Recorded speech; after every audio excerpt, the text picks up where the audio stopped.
మాది నారాయణపురం. నేను బెంగళూరు నుంచి వచ్చినాను. మా పిల్లోళ్ళకి టీసీ తీసుకోపోతాము అనేసి టీసీ తీసుకొని బయట వచ్చినాను. వాళ్ళు 80,000 అప్పించినారు. సైన్ చేయించుకొని ఇస్తాను అని మర్యాదగానే చెప్పినాను, వినలేదు. శారీని అంతా పెరిగి టీసీని అంతా చింపేదని ప్రయత్నించినారు. నేను వస్తానని ముందునే రోడ్లో కూర్చొని ఉన్నారు. చెప్తే కూడా వినలేదు. శారీని అంతా పెరిగి ఈడ్చుకొచ్చి చెట్టుకి 2 చెట్లు కట్టేసినారు. పగ్గిమెత్తుకొచ్చి మునికేనప్ప, వెంకటమ్మ, జగదీశ్వరి, రాజా ఈ చేస్తున్నారు. ఇదే కాదు, ఇంకా కూడా అప్పు ఉంది. ఇంకా ఉండే వాళ్ళ దగ్గర నుంచి కూడా మాకు చాలా ప్రమాదం ఉంది. నాకు 3 పిల్లోళ్ళు, మధుశ్రీ, దీక్ష, అభిరామ్. నా కొడుకు ఏడుస్తూ ఉంటే మా అమ్మను కొడతారు అనేసి రోడ్డుకి ఈడ్చేసేసిన దారుణంగా నా కొడుకుని ఈడ్చి రోడ్డుకి వేసేసి మరీ కట్టేసినారు. నా బిడ్డ వచ్చి నా కాళ్ళు పట్టుకున్నాడు, మా అమ్మనే వదిలేయండి అనేసి. అయినా వదిలేదు. ఇలా చేయొద్దని నా పెద్ద న్యూసెన్స్ అయిపోతుందంటే వినలేదు.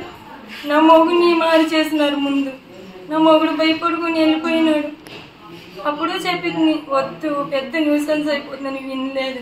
మూతంతా గిల్లి కొట్టి చేసినారు. ఎవరు చూసినా పట్టించుకోకుండా వెళ్ళిపోయినారు. ఒక అన్న గెస్ట్ ఏదో ఫంక్షన్ ఉందని వస్తే 2 పిల్లల్ని పెట్టుకుని దారుణమమ్మ, లేడీ కదా ఈ చేయకూడదని చెప్తే నువ్వు పెట్టేసి కట్లిప్పేసి తోడుకొని పోరని చెప్పినారు. మాకెవరూ లేదు, చంపేస్తాను బెదిరించినారు. ఇస్తాము, తీసుకున్న డబ్బులు లక్షలకు వడ్డీ కట్టినాము. ఈ చేసి తినేదానికి ప్రశాంతత లేకుండా, నా పిల్లలకి ఏది పెట్టేదానికి లేకుండా, నా పెద్ద పాప హ్యాండిక్యాప్, పింఛన్ పెరుక్కునేసినారు. స్కూల్కి పోయి వచ్చేటప్పుడు బెదిరించేవాళ్ళు. నా పిల్లల్ని ఫోన్ చేసి అమ్మ మమ్మల్ని బెదిరిస్తారని వాళ్ళు. హాస్టల్లో వేస్తామని వచ్చినాను. ఈ చేసినారు. దాముకొని వెళ్ళిపోతావు అనేసి చేయి పట్టి లాగి కట్టెత్తుకొని కొట్టినారు. నా మొగుడికి తెలిసింటే నా మొగుడి ఆడన్నా వచ్చేవాడు.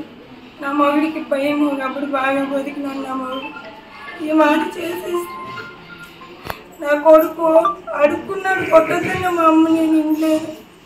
చూసి చూడనట్లు వెళ్ళిపోయినారు. ఒక అన్న లేడీ కదా ఈ చేయకూడదని చెప్పినాడు. అప్పుడు వదిలినారు. వదిలిన తర్వాత 10 నిమిషాలకు పోలీసులు వచ్చి ఎవరు వైరల్ చేసేసినారు వీడియోని. స్టేషన్లో